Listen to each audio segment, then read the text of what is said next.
No, it's in the car. Hey, everybody! This is real life happening right now. Christopher's walking behind. That was Star. That is going to be my new girl puppy. It's different though, because Tucker, if you've met Tucker, right now I'm talking to no one, so hello. Oh, yay, someone's here. So if you've met Tucker, he is semi-human / Tucker thinks he's human, but if the door's open, Tucker can just like walk out, there's no problem, and Tucker will come right back. Like Tucker just goes where the humans go. But if the door's open and Star goes out, she's gone. So I'm currently talking about this cute black lab mix, if you can see these ears. This is Christopher's dog, so she'll probably come over here. So yes, she shall be my new daughter, which is exciting. Yay. She's a pup. But anyway, Christopher just turned my Instagram live on in the office and I heard it. But anyway, I was looking, reason I was looking off at the beginning, very concerned, is because I thought Star ran out the door. I didn't realize she was following her daddy into the garage. And I was like, oh, she went out the door. Oh no. So that's what that face was, if you saw me looking very concerned. Okay, Star. Mommy's got to do Instagram Live. You don't know what that is. Yeah, you don't know. Okay.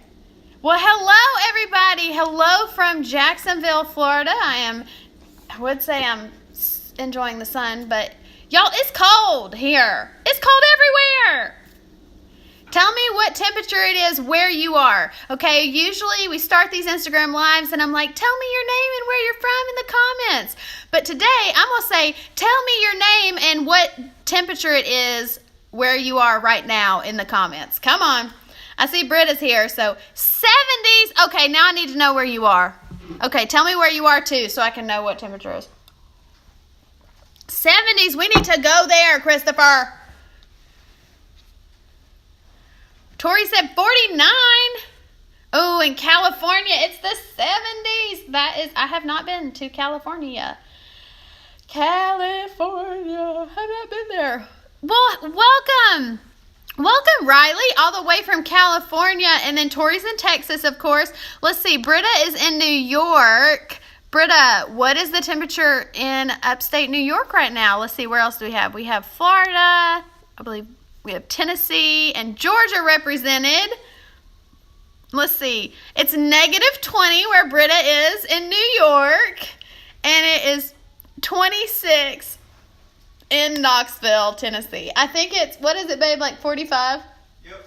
Yeah, it's like 45 here, and I'm sure the people, it's -20 and 26 and all that jazz. I'm sure you're like, Megan, 45 is not that bad, but y'all, 45 is rough. I want to go to California with Miss Riley over here and be in the 70s. That's what I need. Sometimes the 70s is cold.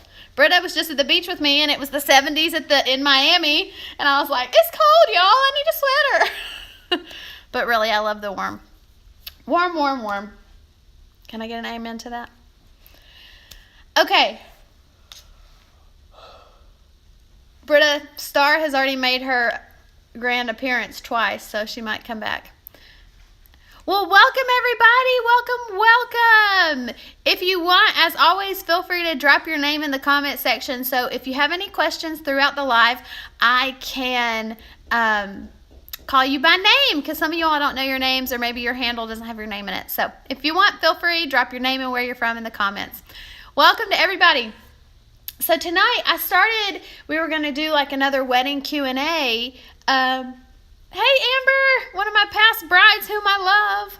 So originally we were going to do a wedding Q&A because there were some other questions we didn't get to 2 weeks ago, last time we did a live. But you all actually didn't have a ton of wedding questions. You had more relationship and premarital counseling questions, which is my jam. I love relationships and premarital counseling. I yawn like a crazy person every time. We're going to drink it up while we're on here. How about that? I never thought I would be the fancy water type, but here I am drinking this pamplemousse LaCroix. Here we go. Anyway, I like plain water. I mean, I got plain water too, but if you haven't tried LaCroix, it is really tasty. I know some people have trouble drinking water. They want to drink more water. Might be an option for you. I don't know. Okay, so like I was saying, back on track. Hi, Rebecca! So like I was saying, hello. We're going to do more wedding stuff, but you all, like I said, were interested in the premarital counseling. I can't say that word without yawning. And the wedding stuff. And so I'm really excited to get into this today. So we are just going to jump in without further ado, okay? I am going to tell one thing in case we have some new people. Like I said, feel free to introduce yourself in the comments at any time if you want. I'm a words of affirmation girl, so if you are feeling what I'm saying, feel free to hit the hearts or put some fun emojis in there. And if you have just a light bulb moment, we love for you to stick a light bulb in there so we can all celebrate with you that you had your light bulb moment. We're an encouraging group of people here, and we want to encourage you as we all learn together, because that's what life's about, learning together. So also, if you have any questions at any time about what I'm talking about, or something I say sparks like a thought and you're like, oh, what about that?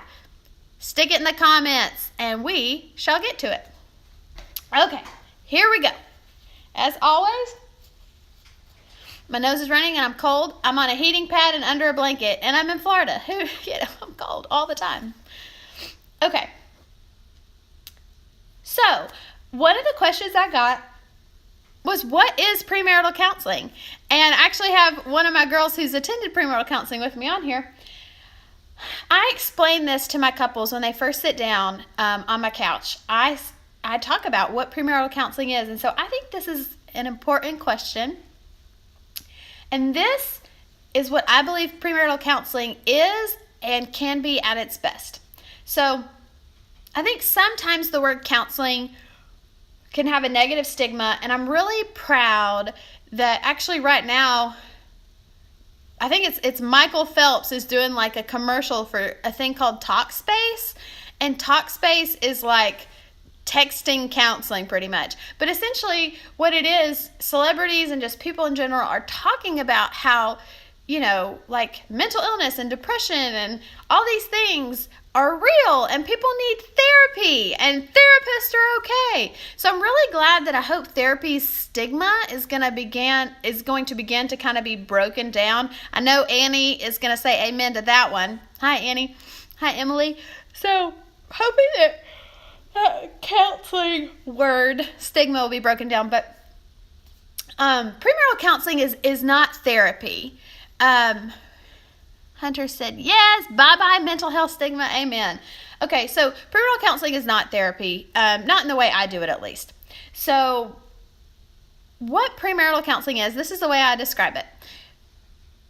So most of us, not all of us, but many of us will have like a yearly physical or a yearly checkup. So we go to our doctors once a year and they just kind of do an overall checkup of our bodies and our health. And they're just like, okay, how are you doing? How is your body running? How are you functioning? And we go to that checkup because we want to make sure that we're okay, right? And if there is an issue with us at our physical, then we want to take care of it because it's important, right? So that's essentially what premarital counseling is. I say that it's like a checkup for your relationship. Premarital counseling is just like going to a physical. There's no weird, I don't think people typically have weird, I hate the doctor personally, but I don't think people have weird stigmas about going to get a physical. It doesn't mean you're sick. It doesn't mean you're unhealthy. It just is something that you do to make sure you still are healthy, because you could attend 20 physicals in a row and get a perfect health score, right? And then you could attend one physical and find something really bad wrong with your health that you need to check up on and you need to take care of. And that's the same with premarital counseling, I believe, or just a great another reason to do any type of relationship counseling, honestly, is you just kind of go for a checkup. So once you're married, if you want to go to a marriage conference, or some couples, I'm so sorry, some couples want to do marriage counseling once a year. That's just like a checkup for their marriage to make sure that it's still in a healthy place. Can I get some emojis on if that makes sense or that doesn't make sense? So give me some thumbs up or some thumbs down or something, just to make sure we're all still on the same page. Oh, I got hearts. I love it when you guys push the hearts for me. It makes me feel so good. Excellent analogy, like maintaining your car. Stay on top of it. Yes, that's perfect. That is perfect, Hunter. Annie, Kendra, Emily, Riley, Christopher. Now, GM Weeks, can you tell me who you are, please? Have we met? I'm sorry, I don't know your name. Lauren, Tori. Okay, thank you all. So yeah, it's just, and like I said, I hope that this stigma for counseling and for therapy in general just continues to go away. But just think of premarital counseling as a checkup for your relationship. And like I said, I also encourage maybe a yearly marriage counseling session. So even if you just go to marriage counseling once a year, it's just like a good checkup for your marriage to make sure everything's going well. And if you do realize, hey, we've been a little grouchy with each other, or once you are married, or we've not been communicating well, or oh my gosh, we've not been putting time aside for ourselves, or whatever, you might learn something in your marriage counseling, and then you can just continue to grow and strengthen your relationship from that. So it's just a really good thing. It's nothing to be embarrassed about. It's honestly, it's good, and something to be proud of, that you can have that opportunity, right? To go to the doctor, or to get your physical, or to go to premarital counseling. Okay, so that is what premarital counseling is. And yes, let's see for the person who asked that question, you're on here and you gave me a thumbs up, so we're good. Right? I believe so. Okay, next question. Of course, my computer's being silly. My next question was, do you exclusively counsel couples with a Christian background? The answer to that is no.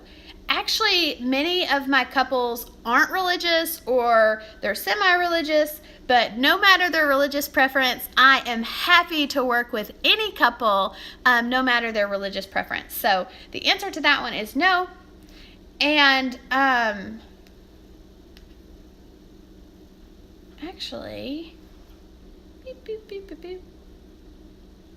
I just realized we need to talk about one other thing that would be great to talk about right now. Okay, so let's go back to premarital counseling for a second. So one of the questions was, what do we discuss? Oh, hi, my name is Georgette. Oh, what a cool name. Georgette, I've actually been looking at your website because you were a suggested friend on here.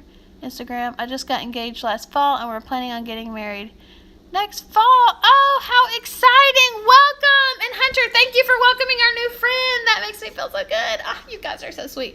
Well, welcome, Georgette. So this is, like I said, this is an awesome community, and people are just really nice and encouraging to each other. And so welcome. I'm so glad you found us. And y'all, if any of your friends are getting engaged or getting married, or are in a serious relationship, please send them one of my videos, or send them a link to my Instagram, because I would be happy for them to join our group, and maybe we can encourage them as well. So we want to encourage as many people as we can. Okay, so a little more about premarital counseling. So what I talk about in premarital counseling is we talk about finances and communication and love languages. We talk about family, and we talk about kids, and we talk about discipline and expectations, and we talk about like your families of origin, so like how you were raised and how they were raised, and we go deep in your past, your present, and your future. And I think all three are super important. And all three need to be discussed, honestly, need to be discussed in a serious relationship. Thank you. It really seems like it. I've also been looking for personal counseling because I was a single mom for a year before I met my fiance. No, thank you for telling us. Oh, yes. I think that's great. I really encourage you to continue. Yes. Counseling is so important, and therapy is just super important. I talk about my therapist often, and I have an amazing therapist, and finding somebody that fits you is a really important thing. Also, for those of you who do or don't know, I'm at Christopher's house, so he's in the background. If you hear him, that's who you're hearing. There's no one breaking in, because sometimes I'll be like, yo, if you hear anything, somebody's breaking in, call no. No, I'm fine. Christopher's over there. just thought I'd tell you that from my homies. Okay. Georgette, I'm also a little ridiculous, so. Hi, Sarah Friel. Congratulations again on all your children, and just what a great mom you are and all the awesome mom things you do. Sarah Friel, keep momming, girl. Keep momming. I love to encourage good parenting. Yes, the world needs more good parenting, let me tell you. Okay, so we just went over, there is no exclusive, I will do premarital counseling with anybody. Hunter said, I'm a single mom too. I went to therapy in college and I just heard back this week. As an adult, feel free to add me on here. Yes, Hunter is a great person to add, Georgette. She's awesome. Yay! You guys, this feed is making my heart so warm. I love you all. Oh my gosh. Yay. Encourage each other's mama. Okay. So here we go. I got another great question. Why hire a premarital counselor? And so I kind of broke that down. That wasn't my exact question that I got. The question that I got was, why hire a premarital counselor and not use your own minister? Okay, so the thing with that question is that question assumed that everyone has a minister, which in a lot of cases, oh my gosh, I love what's happening. In a lot of cases, people do have ministers, and so they will use their own minister for premarital counseling, which is totally fine. If that's what you want to do, that's totally fine. But I thought this was a great time to educate people on this a little bit, because I honestly, it's like I say this all the time, because if you're not in my field, you wouldn't know this, right? Like, I don't know anything. Well, I'm learning from Hunter about like nutrition and dietetics and dietitian stuff. I'm messing up my words. But like, I'm not an architect. I'm not a pilot. I'm not a rocket scientist. So I don't know those fields. That's not where I studied. And I'm not ever going to try to like act like I do. And actually, some ministers are not trained to do premarital counseling. So I think that's really important to kind of get out there, is not all ministers are trained in premarital counseling. And yet, most ministers still do it. I think that's really important. So we're gonna dive into this right after I look at Emily's question. When you moved to Florida after your wedding, congratulations, Lily. Oh, thanks. Will you be running Stressless Weddings remotely? I would love for you to help plan mine when the time comes. Aw, I love that. Yes, I will. Stressless Weddings will still exist after I move to Florida. I've already taken some Tennessee clients that I'll still be working with after I'm in Florida. And yes, we'll see how that totally continues, but I'll definitely, like, the premarital counseling I can still do. We'll do after I move to Florida. The premarital counseling will definitely it can be Skype or FaceTime. We can totally do that. And also, I will happily travel to officiate weddings. Happily. So yes, I will still be running Stressless Weddings when I move to Florida. That's what's awesome about owning your own business, is you can just kind of do it. So yeah, thank you, Emily. That's so sweet that you want me to help plan yours. That's so sweet. I think it'll be great because you would have 2 different markets. Yes. So that is the hope. But yeah, for sure I will. As of right now, I'm in the Knoxville market and the Atlanta market. And once I move to Florida, I'll be doing Jacksonville weddings, Atlanta weddings, and Knoxville weddings. So not necessarily exactly in those spots, but, if this is Jacksonville, I'll be doing it right around Jacksonville, doing weddings right around Atlanta, right around Knoxville. Those are my kind of 3 markets. So I never, once I moved to Atlanta, even though I moved out of Atlanta in 2015, but my heart never left Atlanta. So it's still there. So I get back as often as I can. I'll be going here. I'm going to tell you a secret. I'm having my bachelorette party in Atlanta, and I can't wait. And you guys will definitely come with me on my bachelorette party. I'm going to show you all the things. It's so exciting. It's a very mega bachelorette party. Let's just say we're going to the Atlanta Aquarium. And there might be mermaids, okay? I don't know. It'll be great. It's so awesome. I can't wait. But anyway, so I'll be, so after my wedding, I get married in April. Georgetta, I get married in April 19th of this year. And so what's cool is as I am working,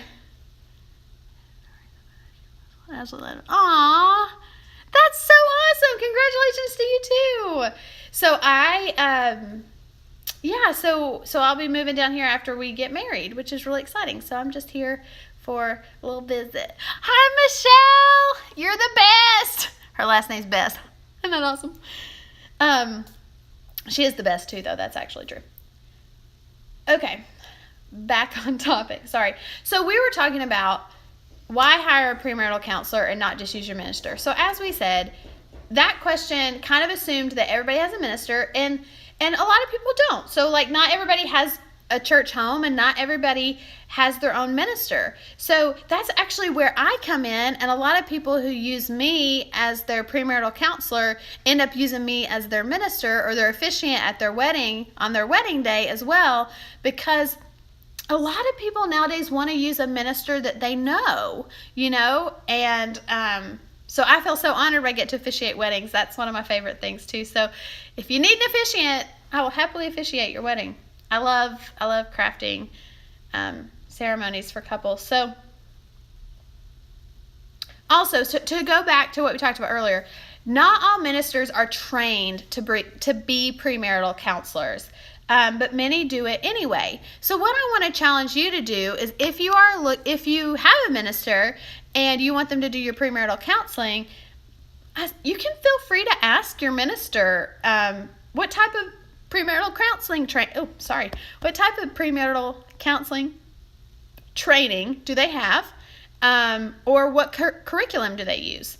So for some people, this matters. For some people, they would rather just use say they've went to a church their whole life growing up, or their parents go to a church and they love that minister. Then, a lot of people, because of tradition, will maybe want to use that minister and also use them to do their premarital counseling.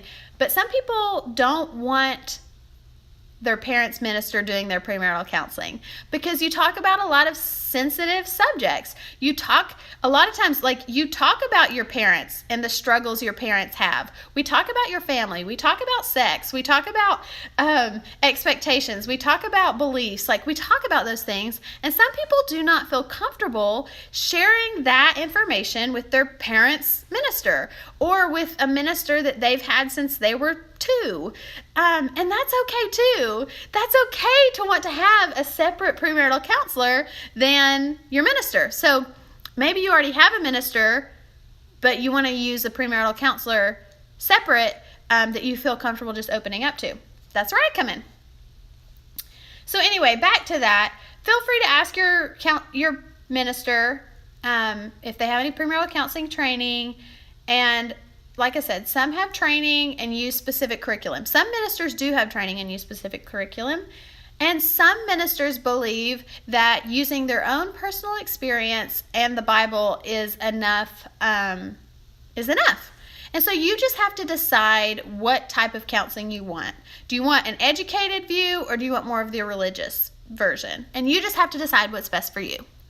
I can see wanting to use that minister, but I can also see wanting to have a boundary. Yes, and I'm really big on that boundary piece, Hunter, of, and sometimes too, so in counseling world, in therapy world, you can't have what's called a dual relationship. So you can't have a dual relationship with your counselor, meaning legally, like, I can't go have ice cream or go hang out with my therapist outside of our sessions if they are strictly a practicing therapist, okay? Like, if they are a legit practicing licensed therapist, I can't use them as a therapist at 6 o'clock and then at 7 o'clock be like, let's go get ice cream or burgers. You can't hang out outside of the counseling space, okay? That's breaking a code that's called having a dual relationship. Now, here's the thing. When it comes to ministry and ministers, there are some premarital, there are some, somebody actually sent me a message that said something about Christian counseling. Actually, Christian counselors don't have to have any form of schooling. Like, you can be called a Christian counselor and have no degrees whatsoever. Like, a church could just have given you, you could have went in somewhere for 2 Saturdays, and a church can, you can not practice, but you can, sit as a Christian counselor for a church. So be careful the type of therapist and counselors that you have. It's totally okay to ask them what they specialize in and where they got their training. That's totally okay. You are the best premarital counselor in a video. We both love y'all. Be doing crazy. Aw, thank you, Amber. Thank you. I loved working with you and Bo. That was one of I did her and her now husband's premarital counseling, and I officiated their wedding, and I wanted to cry because I loved them both so much, and I was standing up there. It was so great. Hunter said, I love boundaries. That's right. My brother-in-law is a therapist, and he can't be my boyfriend's therapist. Ethics. Exactly. Yes, that would be considered a dual relationship. That is exactly right, Hunter. And That's Me Crispy said, congrats on your engagement. Well, thanks, That's Me Crispy. Thanks for planning it. Annie said, educate. Yes, know who you're talking to and trusting. Annie also went through the same grad school as I did, so she feels that. Fitness perspective / analogy. Anyone can be Okay, here's what Hunter says. Anyone can be a fitness coach, and fitness coaches do good work. But there are times when a nutritionist or physical therapist are more appropriate. Yeah, that's perfect. Actually, I have that as an example, Hunter. So yeah, it's just about the training and different stuff. So it's just knowing, kind of knowing that. But yeah, I was very excited to let you all know just that little piece, that not all ministers are premarital counselors. In the South, typically people, maybe they have more connection with the minister, but yeah. And one thing I want to say too is sometimes people get hung up on, they're like, well, I want to go to a marriage minister or a premarital counselor who's been married for a really long time. And I can see where that comes from. But I also want us to dissect that and to think about that concept. And I've not had anybody say that to me ever, thankfully. But I know that I've heard it out in the world, right? I've heard some people say, well, I want to go to somebody who's been married for a long time. And what I say to that is, just because a person is older and has been married for a while doesn't necessarily make them a marriage expert. So let's break this down in a different analogy. How about that? Hey, Regine. So, say, you know what? I've been eating for 29 years. Did you know that? I've been eating for 29 years. So does that make me a nutritionist or a food expert just because I've been doing it longer than maybe a nutritionist who's 23? Like, do I know more about eating because I've eaten longer than a 23-year-old nutritionist? Or perhaps I'm older. I'm 29, so a 21-year-old personal trainer or kinesiology major, well, they can't know more about exercise than me, can they? Because, I've been walking around for 29 years, so clearly I know more about exercise than a kinesiology major who's 21, right? Guys, that's bogus, right? Can I get a like laughy face or something? Do you hear my analogy? Like, just because people are aged on specific things doesn't necessarily mean they're an expert. But also, I want you to hear that education does matter. But experience matters too. Personally, I usually want education backing my teacher. But there's still room for those couples who've been married 50 years. That's awesome. And there's something beautiful there. And I think it would be awesome to go to dinner or hang out with a couple who's been married forever and talk to them about it. Talk to them about their relationship. See how they speak to each other. See how they talk, how they interact. You can learn something from people who are older than you, for sure. Like, you can for sure learn something from couples that have been married for 50 years. But you know what also happens? Couples who have been married for 50 years can also be in toxic relationships for 50 years. So you just have to be careful where you get your information from. I just think that's always important. Always check your sources, okay, y'all?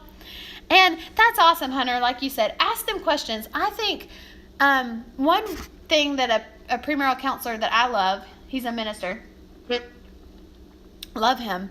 One thing that he does is he encourages couples to meet with, like, to invite over a newlywed couple, a couple that's been married 5 or 10 years, and then a couple that's been married for like 20 years. Invite them all over for dinner and just hang out and talk about relationships. Talk about relationships with people who have been married longer than you or who have just been married a year longer than you. It's a great way to learn. Like, we can always learn. And you know what else we can learn from? We can learn from single friends, and we can learn from kids. You can learn so much about how to be in relationship from children, because children are innocent, often innocent, and just kind and really honest. And you can learn a lot about relationships from children. Okay. Hi, Katie. What are some of your biggest coping skills dealing with people who don't accept you for who you are? That is a great question. Okay. I'm meeting someone named Lindsay. Lindsay, welcome. Meet Megan. Hi, Lindsay. I didn't see your name. My bae is calling and we have an LDR, so I will catch up later. Okay. Bye, Emily. Okay, Katie. Hi. What are some of your biggest coping skills with dealing with people who don't accept you for who you are? We'll just jump right into that one because that is about relationships. That's a great question. First, I want to say it's really hurtful, honestly, when people don't accept us for who we are, because I think, we all want to be accepted, and especially like if you've put your heart out there and you've been honest about who you are and it's rejected, that's even more painful. So, Katie, if that's happened to you lately, I'm really sorry, really sorry. Ooh, that's sad. And it does happen. It happens to me. It happens to everybody, which stinks. Okay, so biggest coping skills. Honestly, I believe it all comes from learning to accept yourself and love yourself as you are. So then what happens then is when all these negative words come in from other people, they still sting and they still hurt, but when you're sitting alone, instead of just letting them eat at you, you can tell yourself, you know what? That's not true of me. Like, that's not true of me, because I am this. Like, I am kind and I am honest and I am nice. And this is, again, great question. This has happened in my life recently and in the past, and it'll happen in the future, I'm sure. But it's just hard. And sometimes you have to ask yourself, do the people who aren't accepting you, do they deserve you even? You know what I mean? So maybe the people who are showing you that are making you feel like not accepted, do they even deserve you? Like, maybe they're toxic in your life, and maybe they don't need to be a part of your life. You're allowed to ask yourself that too, because you're allowed to take care of yourself and love yourself and learn to love yourself. And it's hard. It is hard as crap to love yourself, especially when we're looking at ourselves in the mirror every day. And as women, sometimes we nitpick what we look like maybe, or that we don't look like somebody else, we don't act like somebody else, or we don't talk like somebody else. But, that's okay. I always say, I love what Dr. Seuss says. I wish I could quote it better right now, but it's pretty much like, you're uniquely you. You're you. Who's a better you than you? And if you know this quote, drop it in the comments for me. But it's essentially like, there's no better you than you, Katie. You're the best you that is. You're the only you that can be you. And the world needs you to be yourself. And it's important. Christopher, are you laughing at me? No. Oh, he's breathing. But, yes, I'm in tears. Aw, love you guys. Nobody's youer than you. Yes. Well, it sounds funny because you say it like over and over, but it's so true when you think about it. Like, no one is youer than you. That is one of those things that, like, I read it and it was like a Dr. Seuss quote, and then it, like, moved my soul, like, in a deep way. And just a little background about me. I went to grad school. I have a Master of Divinity, and that means I went to seminary in Atlanta, and some of my friends are on here. And I remember reading that and going, somebody needs to preach a sermon on that. That's like my go-to joke. My little cousin Pookie says, Megan, not everybody thinks your seminary jokes are that funny. And I'm like, Pookie, yeah, they are. But sometimes I make seminary jokes that nobody gets. I miss my seminary friends, Annie, Rebecca. Okay, I had to say out loud positive affirmations in order to really hear them, and it helps me so much to look into the mirror and do that. Yes, there was actually a viral video a while back where a little girl would stand on the counter and she'd be like, "You're awesome!" And I was just like, "You go, girl. I hope you're doing that when you're 13. She was great. I can't remember exactly that, but it was a video back then. Okay, I was with friends tonight, and I kind of just sat by myself while they were talking and laughing and having a good time. Well, I'm sorry, Katie. And sometimes too, like, sometimes we're out with friends and we just would rather be home, and that's okay. One of the things that let's see, what do I want to say here? One of the things, and I know actually myself and Hunter and Annie and Rebecca, I think we've all talked about this at different times. I think your seminary jokes are funny. Thank you, Annie. I really do think of you and Rebecca often when I'm making these jokes, and I'm like, I wish they were here. This is a great one. I had one the other day. Oh, I'll text it to you after this, because if I said it right now, like, it would be lost, And that's okay. It's like, I asked Christopher the other day, I was like, I don't know when I asked him, it wasn't the other day, it was probably like months ago, but I was like, did you have like jokes that you make? Like, do rocket scientists have jokes that they make with each other that like other people wouldn't understand, but it's really funny to a rocket scientist? I was like, that's what seminary people do. We make Bible jokes all the time, and they're so funny. But other people think we're being like heretics or really ridiculous. Which, well, one or the other, right? That was funny seminary joke just made. Okay, sorry. I'm coming back to it. Okay, Katie, I'm really sorry for my digression there. But Katie, sometimes too, like, maybe we don't want to go out with friends because we just feel funky or weird. Like, maybe we're just having an off night, or we feel sad, or like whatever. But you know what's not cool? A lot of people, like, if you say, no, I don't want to go, they get their panties in a wad, or they get all hurt about it. And it's like, I'm allowed to say no and us still be friends. I think that's really, really important for people to hear. So you know what I'm going to do? I'm going to do one of my favorite things that I do. And I'm going to say it louder for people in the back. It's okay to say no to people, and you can still be their friend even if you told them no. It's totally okay. I agree, Christopher. He said that's the worst, when people don't accept you saying no. And it's really tough. And it isn't just for girls. It happens for guys too. But like, I say this actually very often. I say, no means no. And that doesn't mean it just in the very serious sense, but like, no means no. When I say, if I set a boundary and somebody says, I'll come over to your house this day. And I'm like, no, you can't do that. Or somebody says, we're all going to go out to eat this day for your birthday, Megan. And I'm like, no, I can't go then. Like, if I say no, my no means no. We have to respect that. And here's the hard part. When our friends tell us no, even when we want them to say yes, we still have to respect their no. And so that's really hard. It's hard sometimes because sometimes we just want to hang out with our friends. And it is hard to respect no's sometimes. But just remember, no means no in many senses. Hunter.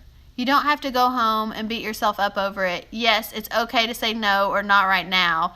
Know your needs and speak them. Yes. And I always think that that's a better way to say it, just like Hunter was saying. You can always say not right now. So if you feel like, I don't want to say no is too maybe intense, you can say, well, not right now. Like, I'd love for you all to come over to my house, but not this week, not this week, maybe next week. So you can always still leave a door open if no feels too harsh for you. I've learned my no, and some people have to adjust to that, especially like growing up. I didn't tell anybody no. I was like, oh, you need me to do that? Okay. Oh, you need me to run that club? Okay. Oh, you need me to go run that errand? Okay. You need me to lead this, do that, color that, fill that out? Sure. I just did everything for anybody. And now I'm like, no. I'm tired.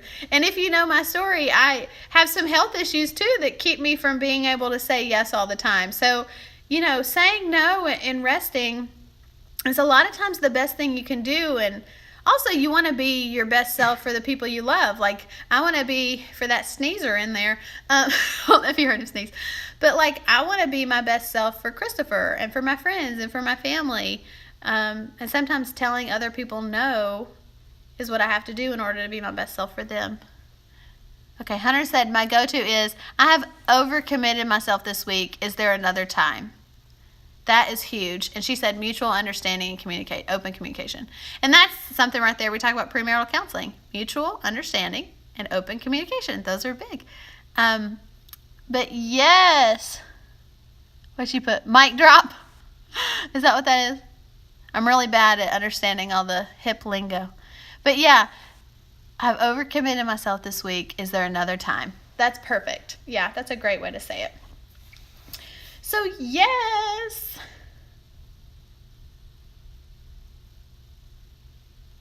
Okay, sorry. I was looking at my notes. Okay, so that was a tangent, but I hope that helped you, Katie. Sending you love and big hugs. Big hugs. I hope you're doing okay. Okay. Here's another question we got. We're going to go back to our questions, okay? Spoon, like the spoon theory of energy.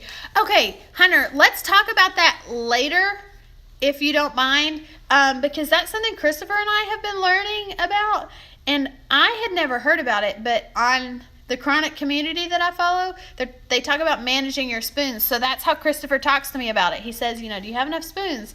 So that's like a very interesting thing that we're trying to figure out. Christopher, Hunter said it's called spoon theory of energy. Did you hear me? Okay, so we'll have to look into that. Hi! Trying to see who's in that little circle. Guys, sometimes I can't see your face. Hi, Alexis. Oh, hi, Alexis. Okay, I'm there now. I'm there. Yes, later is good. Good to know. We'll look into that more. Yes, we've been freestyling with using that lingo. We just learned it from the chronic community that we follow, and so we're like trying to learn that lingo to better understand how it works. Not the real name. Back to questions. I love that. Okay, so next question I got was, can you save money on your marriage license by getting premarital counseling? Drum roll. Yes, you can. I don't know what that sounded like to you all. I don't know if that sounded like a drum roll, but it was over here. Okay, so hello, welcome. Welcome. Coffee Mama with 4. I like that name. Welcome. Okay, so did you know that you can save money on your marriage license by getting premarital counseling? If you live in Tennessee, you can save $60 off. You can take $60 off your marriage license when you complete 4 hours of premarital counseling. So I'll say that again. You get to save $60 on your marriage license when you complete 4 hours of premarital counseling. So a marriage license in Tennessee costs $100. You save $60. So then you only pay $40 for your marriage license, and you're always trying to save that moolah when you're getting married. So just remember, that's just another great reason. Again, premarital counseling is a great checkup for your relationship, but you will save money on your marriage license. So what you do for that is you have your premarital counselor sign and get a form notarized, and then when you go get your marriage license, you have to have that notarized form to give it to them so that they'll take the money off, because you have to pay them that day and everything. So just letting you know.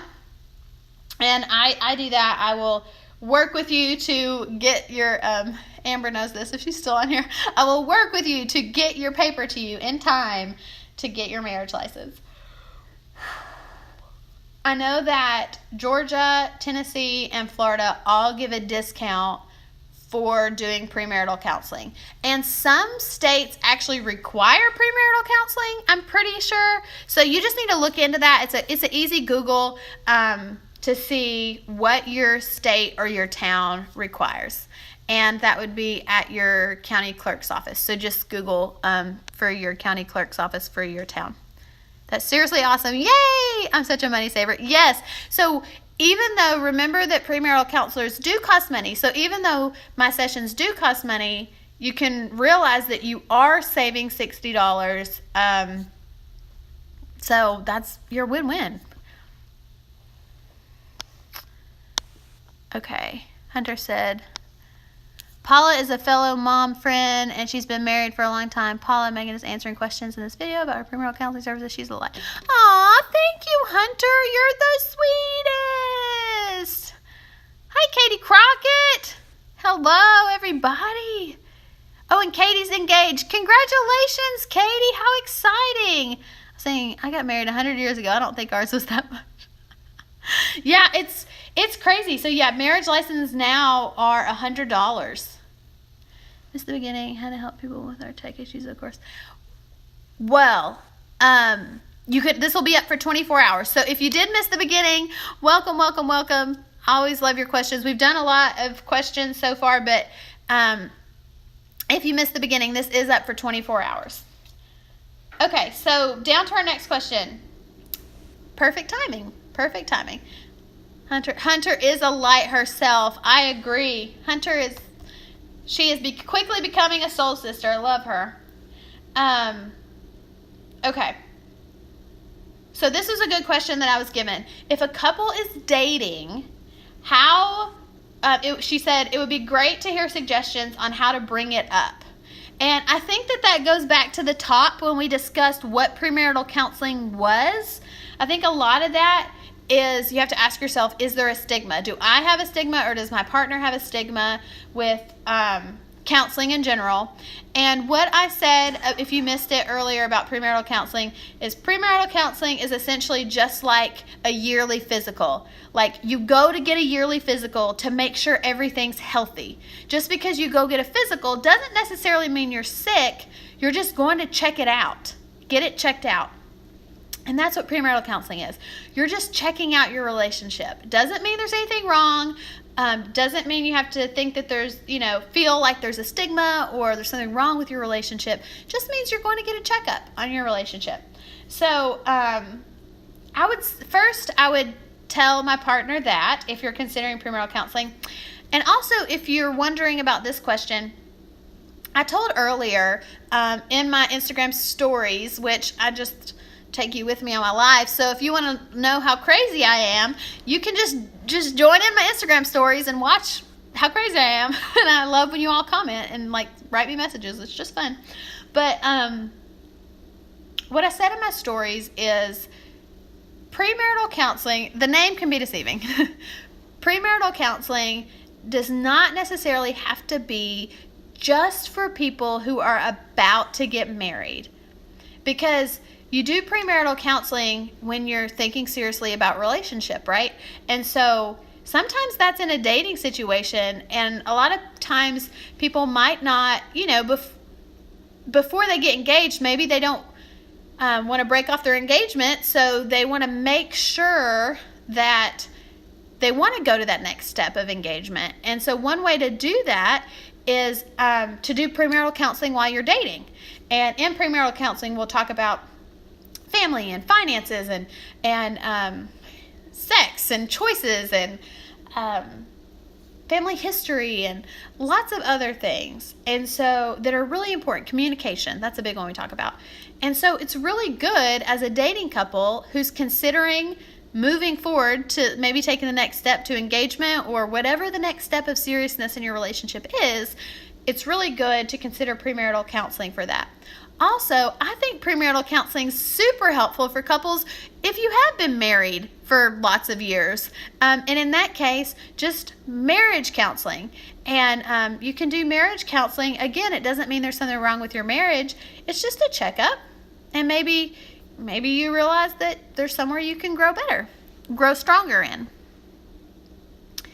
She said, we did. Outside perspective is healthy. Yes. Someone else can see what you can't, yet don't make that opinion the Bible. Yes, it is food for thought. Exactly.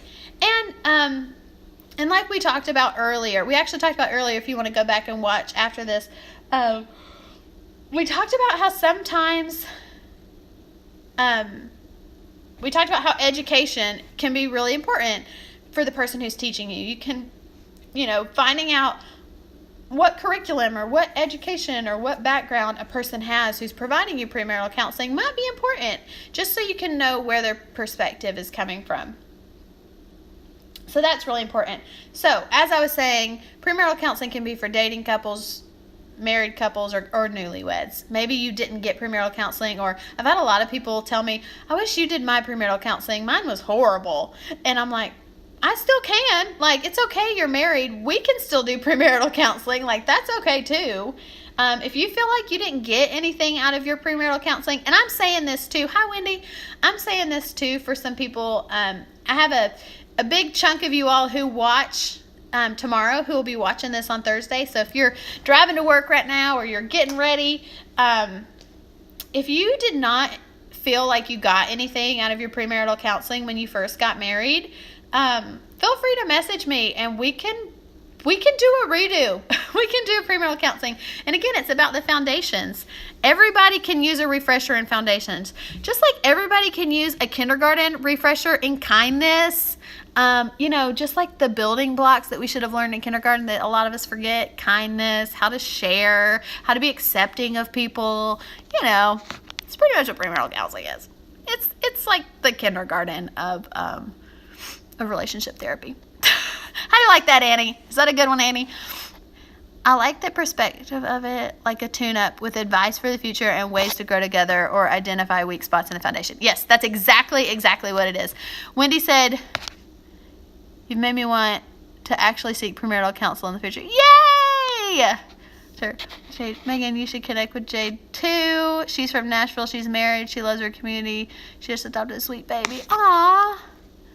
Welcome, Jade. Welcome, Madison. Look at all these great people Hunter's bringing over. Welcome, everybody. And welcome.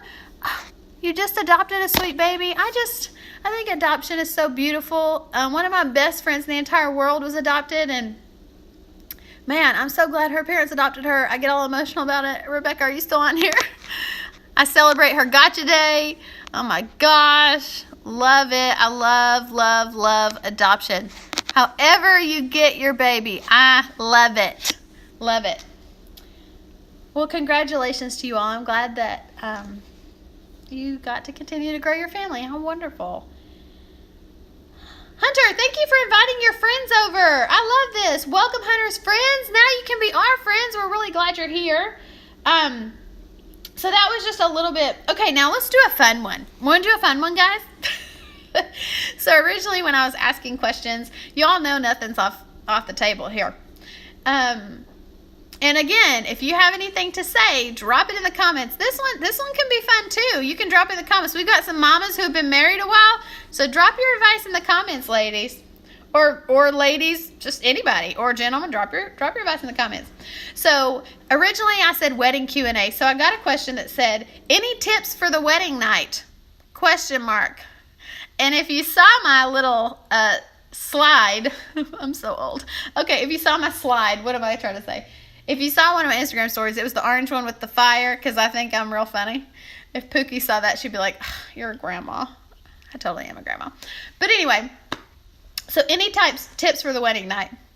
Yeah, I have some. I have some for you. Here you go. Are you ready for tips for the wedding night? Here they are, coming at you hot and strong. Keep realistic expectations. Y'all, we talk about this a lot. Thank you for the fire, Annie. We talk about this a lot. Manage your expectations. One of the ways that people can get disappointed the fastest is by not managing their expectations and not maintaining realistic expectations, okay? We can't automatically become bodybuilders overnight. Even though Lindsay, this girl who put the laughy face, she actually is a bodybuilder, but we can't all become supermodels and bodybuilders overnight. So, okay, when you see each other in the naked nude, they might not be looking like Zac Efron and whoever the hottest model now is. Okay, just saying. But you love them, and that doesn't matter, right? But keep realistic expectations, not just about body image, but about everything. Gentlemen, drop your comments, too. I did feel a little wild when I said that. So I didn't say drop your trousers. I'm just, So my sister called me the week before, and we had never discussed sex before. Ladies and gents, talk to your people. Talk to your partner. Expectations. Yes, expectations can ruin all relationships. I agree. So one of my little go-to phrases is manage expectations. I say that to premarital counseling couples, not just in like sexual expectations, but all expectations, y'all. And that's why it's important to know how the other person grew up or what their friends are like your partner. We're not talking about wedding night right now. We're going back to, okay, just so we can. It's important to know how your partner grew up or what their friends were like, because they might have those expectations. If they all went to Sonic on Friday nights, they might just have it in their head that on Friday nights you go to Sonic. But as the new partner, you can't know you're supposed to go to Sonic on Friday nights. They didn't ever tell you that expectation. And guys, that's a silly expectation, but managing expectations is important, okay? We have to voice what we want. We have to communicate with our partner. That's really important, really, really important. It's hard. And that's one of the number one things I think that I see. I only have a minute and 57 seconds left. I see that with couples that come into premarital counseling a lot, is they struggle with that. Hey, Dara. Okay. Expectations, talking about is a good way to grow in the relationship. If you can't talk about sex, talking about other stuff will be hard too. Agreed. Learning to manage expectations. Okay, y'all, I got one minute left. Other tips for your wedding night. Don't be nervous. Just be yourself. Be yourself. Yes, talking about sex before your wedding night, super important. Also, have fun, splurge, like stay in a fun room that you wouldn't usually stay to. Maybe don't go back to if you can afford it, don't go back to your house or their house. Go stay in a fun hotel room. Have fun. But don't build it up the hype where you're both disappointed, okay, y'all? Also realize that you're still humans. It's not going to be like inhuman. I don't know. Learning to manage expectations. Military X taught me the phrase expectation management. Yes. Wedding night and beyond. Talk about it. What you like, don't like, try, talk fast. Yes. Lindsay said talk fast. Okay, y'all. Be honest about what you want. Be honest with your partner. That goes for sex and in life.